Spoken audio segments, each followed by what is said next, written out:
Welcome back. I've been share news of my own page.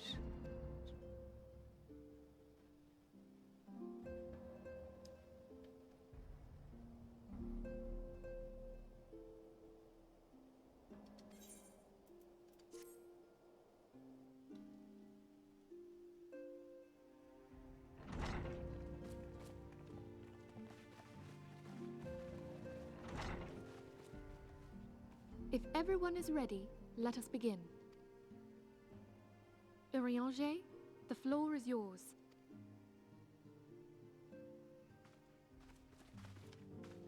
As all here assembled now know, in its final hours as our Order's headquarters, the waking sands did play host to a most unexpected visitor. I speak of the Ascian clad in white, Elidibus. Unwelcome though his presence was, his words that day did serve to confirm a truth long suspected, that the Ascians are eternal beings, to whom physical destruction is as a temporary inconvenience. In the intervening time, Urianger and I have striven to discover a means by which the Ascians might more permanently be slain. And 'tis my belief that we have found the thread that will allow us to unravel the twisted skein of their existence. In the moments prior to Leviathan's most recent manifestation, the Sahagin elder who summoned him was observed to undergo some manner of ascension. The etheric readings taken by Y'shtola at the time of this transfiguration have proven most enlightening. The disruption to the flow of ether was sudden and dramatic. So tangible was the agitation, I scarce had need of my goggles. The significance of Y'shtola's readings might better be understood in the context of mine own, taken at the instant of the Lord of Levin's demise. Unlike the Primal, the Sahagin was not subject to etheric dissipation.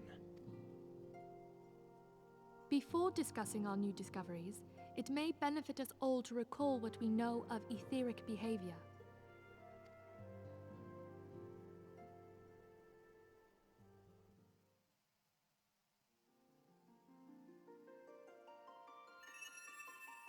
Let us begin at what some might call the end.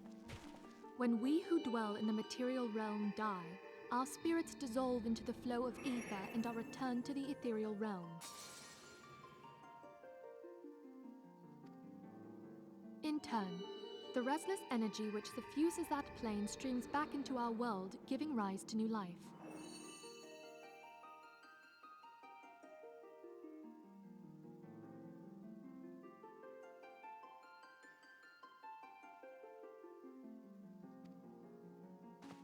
"'Tis as the heavens did decree, the way of all mortal souls.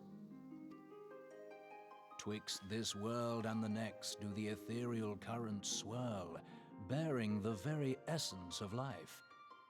Thus doth the cycle of birth, death, and rebirth continue unabated."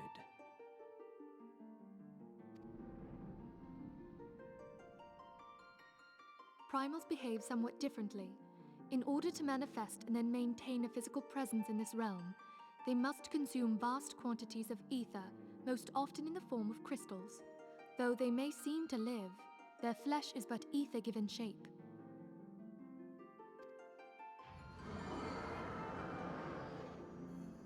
Thus, a defeated primal leaves behind no broken corpse. Rather, the essence of its form seeps back into the land whence it came, and the energy of its shattered spirit is called back to the ethereal realm. And there it waiteth, till next the prayers of the faithful do draw it forth from the sea of ether, to take their offering of crystals and make for itself a new body.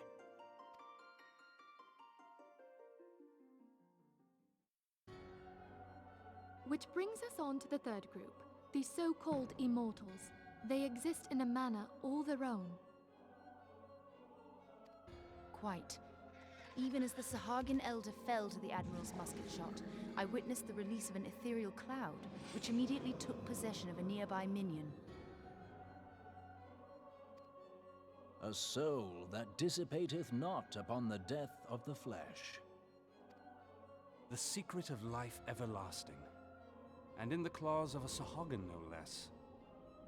But I wonder, what would happen to one of these obstinate spirits should there be no suitable host for it to claim? If mortal death entails a return to the ethereal realm, it seems doubtful that the soul of an immortal would venture there. Nay, it merely withdraweth a distance, unto the shore of the ethereal sea, perchance, but no further. Yes, it exists in neither this realm nor the next, abiding instead in the space that lies between them.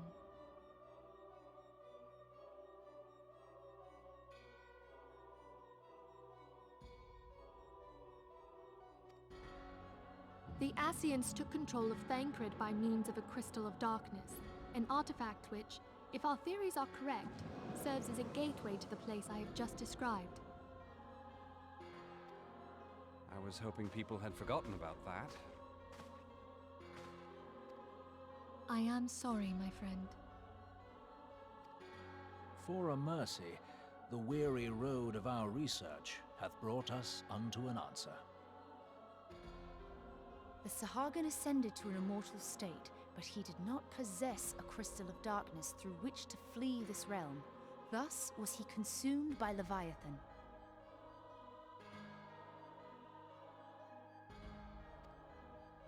If we could entrap the spirits of defeated Ascians in like manner, and thereby deny them resurrection...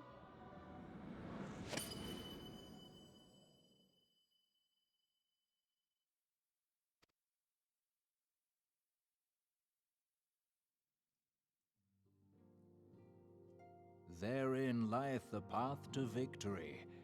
Thou art most perceptive, my lady. Only when we have trapped the bodiless soul within an ethereal prison can we hope to defeat its unnatural constancy. Thus might even an eternal paragon be consigned to oblivion. These feats are, of course, far easier said than done. At present, we lack a viable means to entrap and extinguish an Ascian soul. Yet, I believe it to be possible. The pieces of the puzzle lie before us. We have but to put them together.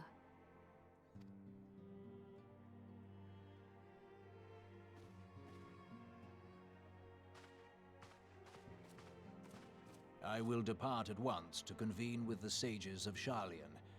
Together shall we divine the steps by which our goals may be achieved. Oh, I have the utmost faith in you, Archon. if you don't know, Sharlayan people are very restrictive of their knowledge.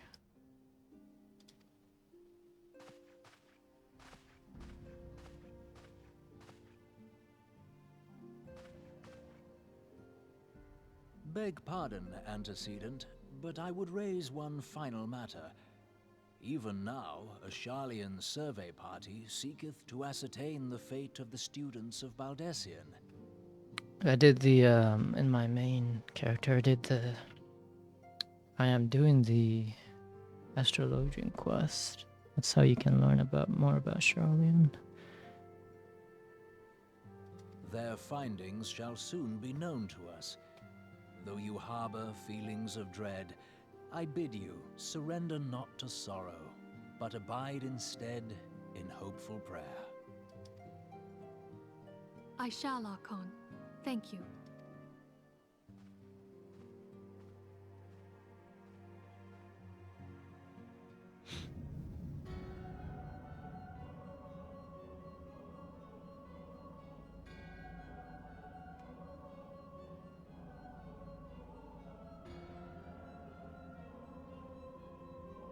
The Lord of Levin has returned to the Aether.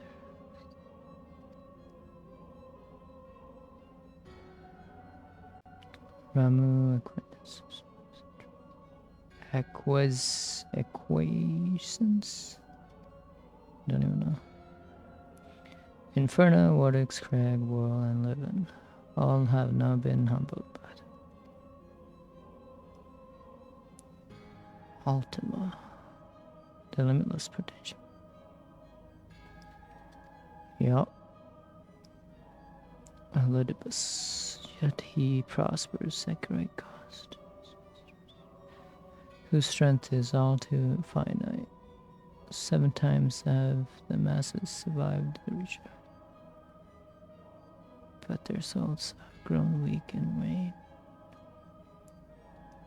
7 times. 7 calamities. The last calamity was Bahamut. Yet even as it enervates, the ardor and powers are master.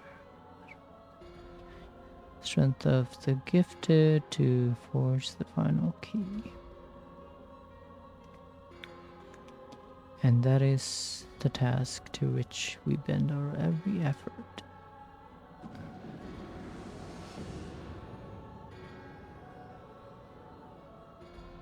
La Habrea, divine seeds were ever wont to cook an erosive furnace. We need only lead men to the field and new deity arise. That which was shattered shall be made anew, and the one true God shall come again. Do we see Emmet in this or no? Maybe not. Is that?